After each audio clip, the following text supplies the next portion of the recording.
How you doing, YouTube? Massive Beer Reviews. Back to yet another review. I don't even know what the hell I'm going to review right now. All I know is it's from Rodenbach. It is their Fruitage. Yeah. Look at this little tiny can. Look at that little jammer. Who doesn't want to chug on something like that? Yeah, Rodenbach. If you've watched my channel for a very long time, you should know what Rodenbach is. Unless I've never reviewed, there's no way I've not reviewed a Rodenbach beer. I've had them many times. I've had the Grand Cru, the Classic, all a bunch of bits and pieces of it. But I was kind of in the mood for something kind of tart and sour and whatever. Anyway, I was kind of meandering through like a local little beer shop. And I saw this little jammer.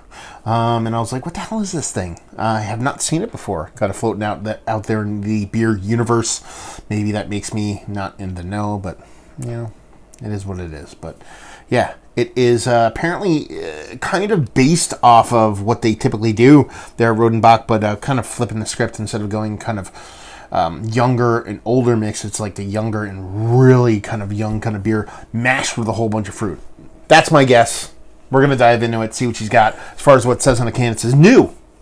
I think it's been out for a year or so, though. It says crafted and brewed in Belgium, new Rodenbach Fruitage. It's red, ripened, refreshing with 9% red fruit, 4.2% alcohol by volume, 8.5 ounces of fluid. It says Rodenbach Fruitage is a blend of aged beers, 2 years in oak foeders, young beer, and 9% red fruit. The Rodenbach signature taste balanced with sweet sourness and fruity notes. Pure refreshment. They had an asterisk there saying 2 years in an oak foeders, and down here it says a foeder is a Belgian word for standing oak cask. I don't know why they had to asterisk that, but 4.2%, and happy that. You know, kind of like energy drink meets Rodenbach. That's what's going on right now. Kind of weird, but in a very intriguing way. This can go two different ways. I mean, you're talking about here, it's a young beer age with 2-year-old beer aged in oak foeders and 9% red fruit. Either you're going to get in that kind of Lindemann's kind of super sweet and kind of lambic, pseudo-lambic territory, or you're going to get in kind of that kind of Answer, Virginia kind of fruited tart sour range. I don't know which one's which, but we're going to drink it. We're going to find out. So, throw that sucker there. Get this tiny little, fancy little sours glass here. Give it a pour, see what you got. I'm like super intrigued about this. Just a tiny little can makes me get all like hot and bothered. I don't know what it is. Super horrific pour by me. What's new? Just under 2 fingers. Gravity-defying creaminess. Strawberry quick kind of head on it. Super creamy, super tight back bubbles.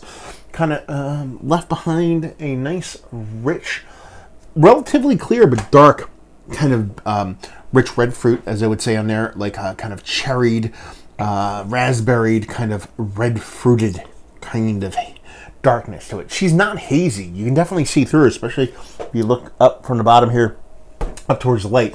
She definitely doesn't have a murk to her. She's just a bit dense is all, but she's relatively clear. So what does she look like? She looks like a fruited beer. She looks like a lambic. She looks like a whole bunch of different things. She looks like a beer with fruit in it. Let's see what the nose has. Okay, you're definitely getting that rich kind of cherry, raspberry, red fruit mixture with like a kind of oud brune kind of vibe. And it kind of marries well because you get that rich kind of dark, sour, tarty maltiness that leans, especially with that kind of typical kind of yeastiness they have going on there. You get that little bit of red fruit as is, and then you kind of throw in those raspberries, those cherries, those bits and pieces. It's a nice bridge from the beer to fruit itself. So it definitely comes off tart. It comes off sweetened, but not overly sweetened. It's not in that kind of pseudo kind of confectionery kind of overly sweetened kind of Lindemann's kind of way. It just smells like something a bit more fruited than just a base beer. Obviously, just gobs and gobs of fruit. With that tart richness in there, you're getting a slight touch of like an apple cider vinegar vibe in there too. So she has some sour to her. She has some bite to her. She has some legs. She definitely has some fruit to her. And there's a little bit of rich malt in there. Comes off slightly caramelly. So a lot of depth in a little tiny package. Let's dive in. Cheers.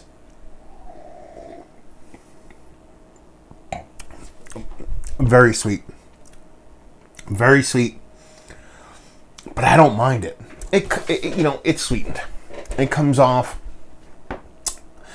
as a extra fruited bevy. Extra sweetened beverage.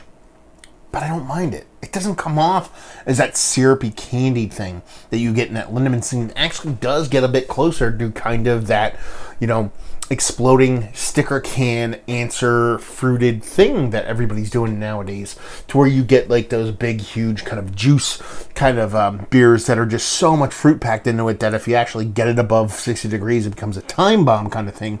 You're getting that kind of vibe in here, but in something that isn't as unstable and isn't as chunky, or I'm gonna pour the end of this in before the end of the review. We'll see what's what.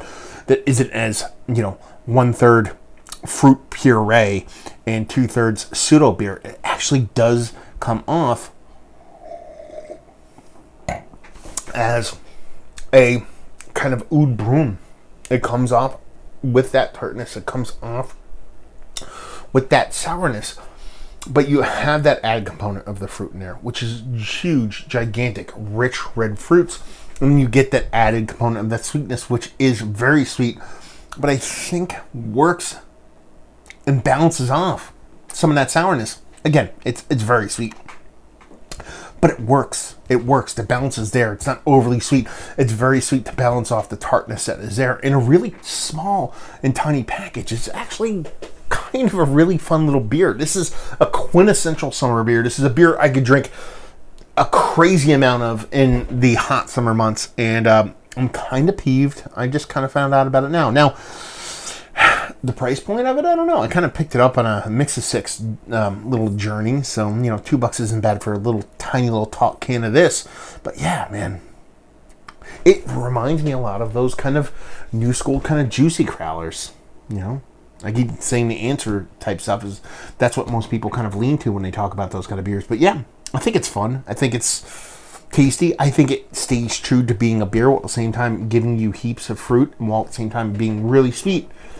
It's not overly sweet. It's enough to kind of balance everything off and just be something that's super delectable and super delicious. Let's talk about it. It's one of the better fruited sours. I don't want to say sessionable. Super low ABV. Sub 5% fruited sours I've had as of late. Yeah. Listen, this is kind of the rage now, but it's more in that leaning towards that Americanized version of the fruited sour as opposed to something that is a bit kind of bastardized, that kind of, again, leaning on Linderman's kind of thing. The tart sourness of the beer is still the core of the beer, but with that added sweetness and the amount of fruit, it just has that kind of new school vibes about it in a very fun way. Value and availability, like I said, it was Mix of Six for $2 for a tiny little 8-ounce can. I'm digging that all day. Give me an 8-pack of these, and I am set on the beach.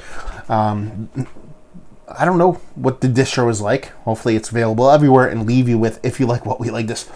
If you are a sucker for those 3-4% fruit puree beers that will explode if they get above a certain temperature, you want something that is a bit more stable, a bit more drinkable, and a bit more accessible, this is going to be your jam, to be perfectly honest with you, because I kind of dig this. I'm going to take a sip. We'll see what's left in this sucker. So yeah, I dig it. Give it a full pour here and get every bit and piece out of there. Give you guys an idea what's going on. It's still pretty clear.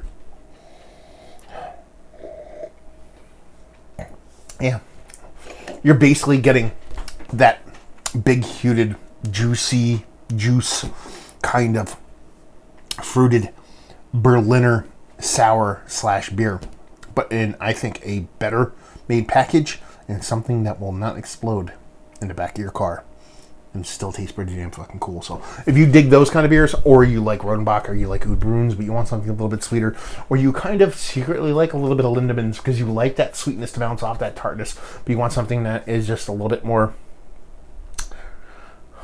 I don't want to use the word refined, maybe a little bit more sensible, for lack of a better word, this will do you.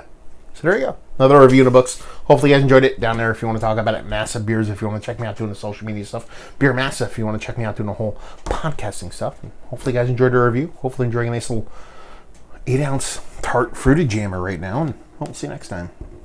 Cheers.